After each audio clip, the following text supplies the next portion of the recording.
আজকের ভিডিওটা হচ্ছে হর্নেট 2.0 নিয়ে। তো ডায়াগনস্টিক কিভাবে করে ওই কাজগুলি আজকে করে দেব। তো দেখতে থাকুন। তো আমি লাইনগুলি আস্তে আস্তে লাগানোর চেষ্টা করতেছি। তো লাইনগুলি সংযোগ হয়ে গেলেই কাজ শুরু হয়ে যাব। তো ইতিপূর্বে দেখেন লাইন একটা একটা করে দিতে আসি, ডিভাইস থেকে ল্যাপটপ, ল্যাপটপ থেকে মোটরসাইকেলে।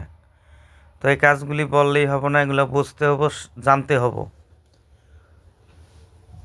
খুবই ক্রিটিক্যাল এবং বুঝতে হবে।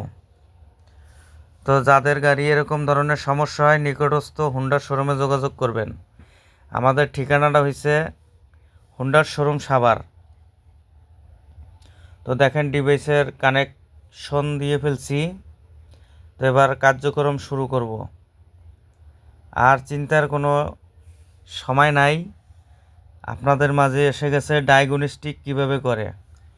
তো প্রথমে দিতে হবে চেসিস নাম্বার, তারপরে দেবেন কত কিলোমিটার চলছে, তারপরে কত সালের গাড়ি।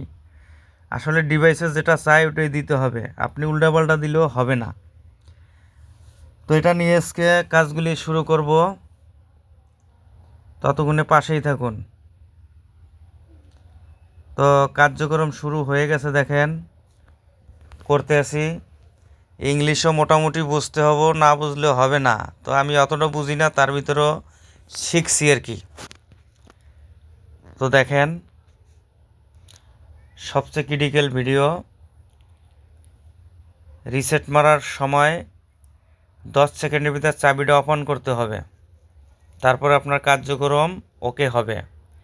তো আমার কার্যক্রম ওকে হয়ে গেছে, সাউন্ডটা শুনুন।